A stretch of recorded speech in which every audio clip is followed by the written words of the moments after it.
Hello,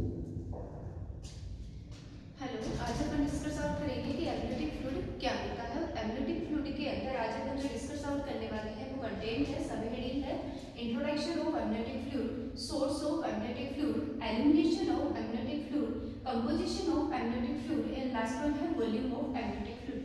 जिसमें first one अपन discuss out करते हैं introduction of amniotic fluid. Amniotic जो फ्लूइड होता है इसकी लोकेशन की अगर अपन बात करना चाहें तो ये एमनियोटिक जो कैविटी होती है उसके अंदर परसेंट होता है।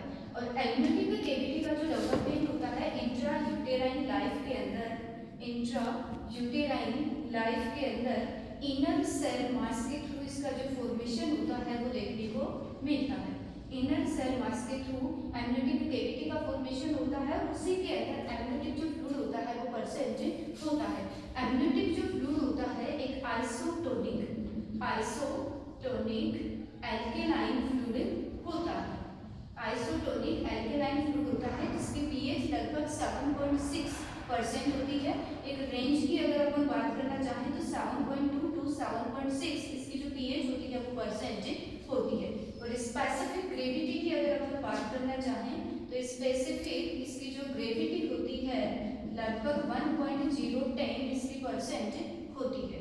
और एमनियोटिक फ्लूइड के कलर की अगर अपन बात करना चाहें तो स्टार्टिंग के अंदर ये कलर लेस फ्लूइड होता है, मतलब ये क्लियर कलर का होता है। और एक टर्म की अगर अपन बात करें तो पेल इसका जो कलर होता है वो परसेंट होता है एमनियोटिक फ्लूइड के अंदर। नेक्स्ट वन अपन डिस्कस आउट करते हैं source of amniotic fluid. Firstly अपन ने डिस्कस आउट किया है introduction of amniotic fluid, second one है सोर्स ऑफ एमनियोटिक फ्लूइड। तो सोर्स ऑफ एमनियोटिक जो फ्लूइड होता है मेनली टू सोर्स की हेल्प से देखने को मिलता है। फर्स्ट वन आता है मैटरनल सोर्स और सेकंड वन आता है फीटल सोर्स। मैटरनल सोर्स की अगर अपन बात करना चाहें तो अल्ट्रा फिल्ट्रेशन होता है मैटरनल जो प्लाज्मा होता है उसके through, ultra filtration from maternal plasma के थ्रू इसका फॉर्मेशन देखने को मिलता है। फीटल सोर्स की अगर अपन बात करें तो फीटल सोर्स के अंदर फीटल जो यूरिन होता है वो रोल प्ले करता है, सोर्स होता है एमनियोटिक फ्लूइड के लिए। या फिर जैसे अपन बात करें तो लंग्स जो फ्लूइड होता है फीटस के अंदर वो रोल प्ले करता है सोर्स के लिए। देन नेक्स्ट वन होता है अल्ट्रा फिल्ट्रेशन। अल्ट्रा फिल्ट्रेशन की अगर अपन बात करें, अल्ट्रा फिल्ट्रेट की अगर अपन बात करें तो बोथ साइड्स हो सकता है। फीटल जो प्लाज्मा है वहां से भी देखने को मिलेगा। सेकेंड वन फीटल जो सर्कुलेशन होता है वहां से भी इसका जो सोर्स होता है उसके अंदर जो रोल प्ले होता है वो देखने को मिलता है। देन नेक्स्ट वन अपन डिस्कस आउट करते हैं एलिमिनेशन ऑफ एमनियोटिक फ्लूइड। तो एलिमिनेशन ऑफ एमनियोटिक फ्लूइड की अगर अपन बात करें तो मेनली स्वेलोइंग जो प्रोसेस है, फीटल स्वेलोइंग जो प्रोसेस है उसके थ्रू एलिमिनेशन देखने को मिलता है। और सेकेंड वन लंग्स जो एक्टिविटीज होती है उसकी हेल्प से एमनियोटिक जो फ्लूइड होता है उसका एलिमिनेशन होता है वो देखने को मिलता है। नेक्स्ट कंपोनेंट है एमनियोटिक फ्लूइड के अंदर कंपोजिशन ऑफ एमनियोटिक फ्लूइड। तो एमनियोटिक जो फ्लूइड होता है इसके कंपोजिशन के अंदर टू पार्ट प्रेजेंट होते हैं या फिर टू कंपोनेंट से मिलकर इसका कंपोजिशन देखने को मिलता है, जिसमें फर्स्ट वन आता है सॉलिड पार्ट जो कि लगभग 1 to 2% जो पार्ट होता है एमनियोटिक फ्लूइड का कवर करने के अंदर हेल्प करता है। सेकेंड वन आता है वाटर पोर्शन या फिर फ्लूइड पोर्शन जो कि 98 to 99% जो एमनियोटिक फ्लूइड का पोर्शन होता है उसको कवर करने के लिए रेस्पॉन्सिबल होता है। जो ये वाटर सोर्स है उसके अंदर मेनली फ्लूइड जो पोर्शन होता है वो प्रेजेंट होगा, और जो सॉलिड सोर्स होता है उसके अंदर मेनली 3 टाइप के जो सब कंटेंट होते हैं वो प्रेजेंट होते हैं। First one organic substances, second one inorganic substances और थर्ड वन होता है फीटल स्ट्रक्चर्स